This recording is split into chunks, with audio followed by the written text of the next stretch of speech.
Lionel Shriver est un cas à part dans la littérature américaine. Née Margaret Ann, la romancière se préfère en Lionel parce que, dit-elle, les hommes ont la vie plus facile que les femmes. Autre signe particulier, c'est bien sûr le sujet de ses romans. En 2003, son best-seller, Il faut qu'on parle de Kevin, disséquait les relations entre une mère et son fils qui projetait le massacre de 7 étudiants. Aujourd'hui, Shriver s'attaque au système de santé américain. Avec le cancer de son héroïne, son nouveau roman, Tout ça pour ça pose les questions qui fâchent. Combien coûte un cancer à la société? Trop cher. Les États-Unis n'ont plus les moyens de payer pour leurs malades. Lionel Shriver face à Denis Michelis, totalement médusé. Tout ça pourquoi est une histoire presque banale qui concerne des millions d'Américains de classe moyenne. Il était une fois la découverte d'une maladie rare, un traitement expérimental coûteux, une histoire qui bien souvent mène à la ruine. J'avais une amie très proche qui est morte du mésothéliome. C'est la maladie que je décris dans mon roman.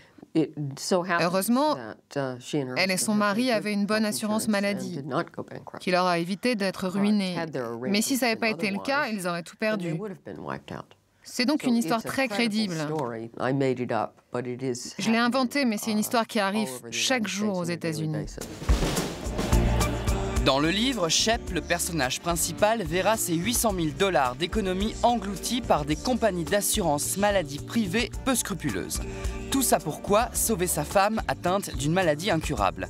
À l'époque de la parution du roman aux États-Unis en 2010, Obama venait tout juste de promulguer la réforme du système de santé, une réforme qui devrait assurer la prise en charge de 30 millions d'Américains supplémentaires. Je pense que c'est une amélioration, mais la fameuse Obamacare garde les structures du système existant. En Europe, le coût de la médecine augmente de façon insupportable. Donc je pense qu'il est temps de se poser des questions particulièrement délicates. Combien vaut une vie? Ce n'est pas qu'une question rhétorique, ce n'est même plus une question philosophique. C'est une question économique et dont la réponse est en euros ou en dollars.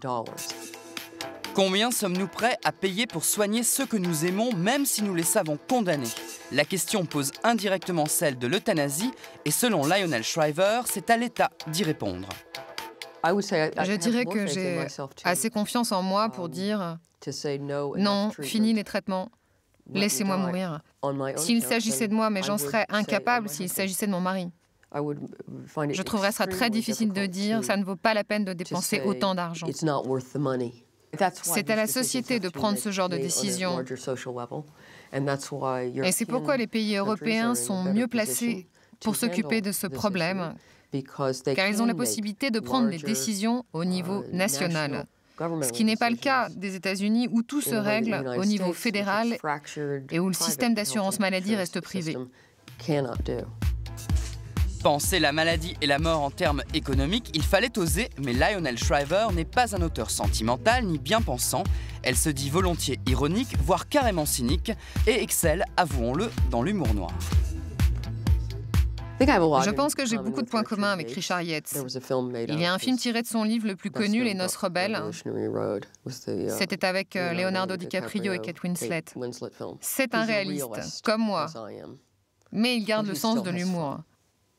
Il y a quelque chose que les gens ne voient pas forcément dans mon livre, qu'il résume trop souvent une histoire très pessimiste, très noire.